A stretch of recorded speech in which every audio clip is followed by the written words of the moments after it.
Hello दोस्तों, आप सभी का स्वागत है। और जैसा कि मैं बार-बार कह रहा था कि गौतम गंभीर के आने के बाद से ड्रेसिंग रूम का कुछ मतलब माहौल सही नहीं है और वो आज कल के प्रेस कॉन्फ्रेंस के बाद साबित हो गया। रोहित शर्मा ने जिस तरीके से बातें बताई और चीज़ें अब निकल कर के धीरे-धीरे आ रही है, उस हिसाब से ये जो बात आज से नहीं, मैं मतलब न्यूज़ीलैंड के दौरे से, जब न्यूज़ीलैंड भारत के दौरे पर थे, उस समय इस बात को कह रहा था कि भारतीय ड्रेसिंग रूम में माहौल सही नहीं है और अब जो है सीनियर प्लेयर वो असहज महसूस कर रहे हैं आपस में, मतलब अपने जगह को लेकर करके, बाकी चीज़ों को लेकर करके, और टीम जो है, टीम में फूट पड़ गई है गंभीर के आने के बाद से। वो कल के स्टेटमेंट से, रोहित शर्मा के स्टेटमेंट से और बाकी के स्टेटमेंट से साबित हो गया। क्योंकि सबसे पहले तो रोहित शर्मा ने ये बोला कि रोहित शर्मा से जब पर्थ में जब मैच चल रहा था, पहला जो टेस्ट मैच चल रहा था, चौथे दिन रोहित शर्मा वहाँ, या चौथे दिन वहाँ जब पहुंचे थे, तो अश्विन से बात हो रही थी और उन्होंने बताया कि अश्विन से बात हो रही थी तो अश्विन ने उसी समय संन्यास की बात करी थी और कहा था उनकी, भाई अगर मैं प्लेइंग 11 में नहीं हूँ तो मैं घर जाना पसंद करूंगा, मैं यहाँ रुकने से बेहतर है कि मैं घर चला जाऊं।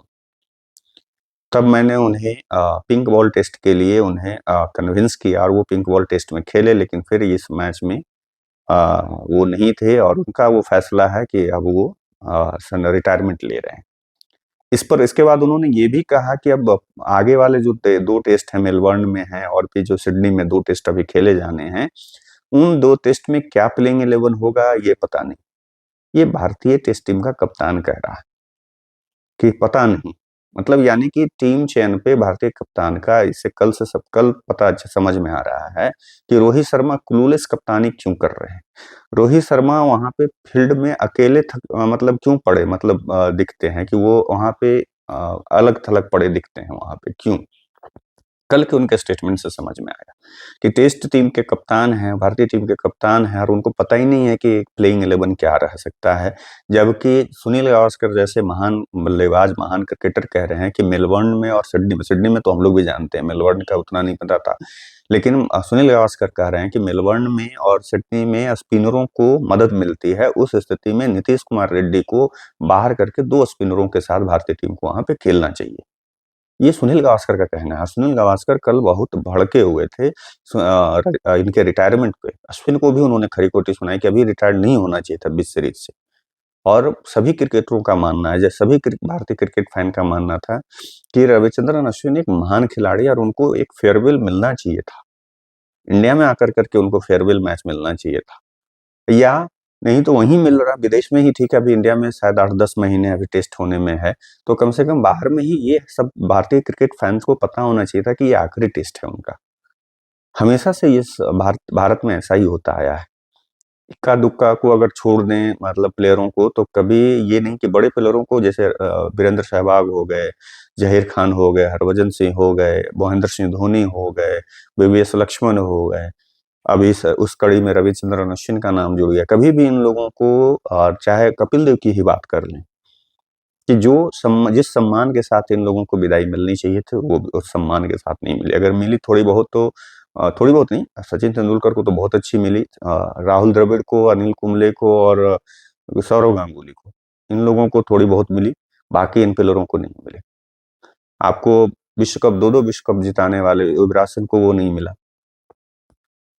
गौतम गंभीर ही रिटायर हो गए। अब क्या लगता है चेतेश्वर पुजारा आने को थोड़ी, ऐसे तो कप्तान ने कहा है कि उनके लिए मौके अभी सभी के लिए है, परफॉर्म करेंगे, वो आ सकते हैं टीम में, दरवाजे खुले हैं।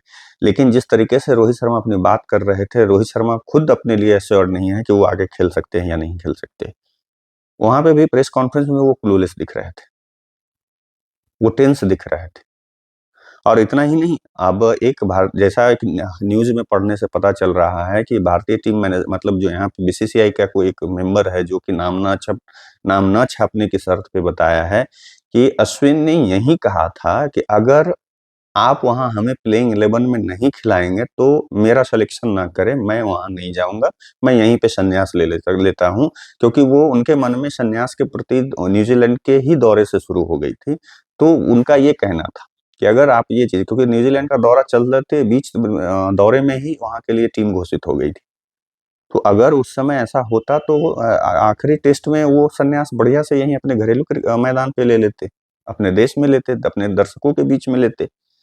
तो उस तरह से उस समय उनको कुछ नहीं आप हैं भाई, उनको साथ में ले जाते हैं और खिलाते भी नहीं हैं, बेंच पे बैठे रहते हैं और उनको अचानक से संन्यास लेना पड़ जाता है। दुःख होता है उनको, आँसुओं के सब लोग हर सभी लोग जब भाई संन्यास लेते हैं तो सभी को तकलीफ होती है।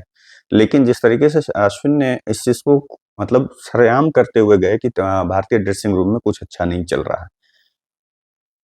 और उन्होंने जाते-जाते जब उनका एक ड्रेसिंग रूम में वो अपने स्पीच में एक ही बात कहा कि सबका नंबर आएगा। इसके बहुत बड़े मायने निकलते हैं। बहुत बड़ी बात है, उन्होंने बोली। उनको जो उनके साथ हुआ गौतम गंभीर के आने बाद, मैंने कहा था ना कि गौतम गंभीर जो है दूसरे ग्रेग चैपल के रास्ते पे चल रहे हैं, दूसरा ग्रेग चैपल होगा, भारतीय टीम पूरी तरीके से तहस-नहस हो जाएगी। जितना बढ़िया राहुल द्रविड़ के कोचिंग में भारतीय टीम अच्छा प्रदर्शन कर रही थी, जिस तरीके से बढ़िया से तरीके से खेल रही थी, जीत भी रही थी, विश्व विजेता भी बनी टी20 में, उस टीम का जो फ्लो है, उस टीम का जो परफॉर्मेंस है, ये इनके गौतम गंभीर के आने के बाद से खत्म हो गया। अब मुझे तो ये नहीं समझ में आता कि एक भारतीय टीम में जब कोचिंग पद के लिए जब निकाली जाती है और उसकी प्रक्रिया, उसके जो नियम हैं कि भाई नहीं, उनको शायद कोचिंग लेवल कोर्स किए हुए रहना चाहिए और कोचिंग कर माने पहले वो कर चुके हों किसी लेवल पे, इस तरह का है। और एनसीए में कोर्स चलता है, जिसमें कि इन लोग सभी ने, आशीष नेहरा और अजीत अगरकर, ये सभी लोग वहाँ पे उस कोर्स को लेवल 2 या लेवल 3 तक का उन लोगों ने कोर्स किया है, लेकिन गंभीर ने एक भी लेवल का कोर्स नहीं किया। फिर इनके लिए नियम बदला क्यों गया? और ये तो कोचिंग भी नहीं कर रहे थे, मेंटोर थे, कोच तो कोई और थे। जैसे अभिषेक नायर कोच हैं, वो कोच हैं, वो कोचिंग उन्होंने उसके बाद ट्रेनिंग की है, उन्होंने छोटे लेवल पे कोचिंग भी करी, अभी ऋषिकेश कनितकर हो गए, चाहे और भी जिनकी भी बात कर लें, इन लोगों ने किया है, लेकिन गंभीर ने नहीं किया, फिर भी उनका सिलेक्शन होता है। और उसका नतीजा देख लीजिए आपके सामने कि सीनियर प्लेयरों के साथ किस तरीके से ये हो रहा है। और ये संभवतः ये आखिरी 2 मैच जो हैं, पता नहीं लास्ट होते-होते आप देखिएगा कि रोहित शर्मा भी अनाउंस कर दें अपने रिटायरमेंट का। तो भारतीय ड्रेसिंग रूम में कुछ भी अच्छा नहीं चल रहा है। चलिए आप लोगों से विदा लेता हूँ, दूसरे वीडियो में मिलूँगा, तब तक के लिए नमस्कार।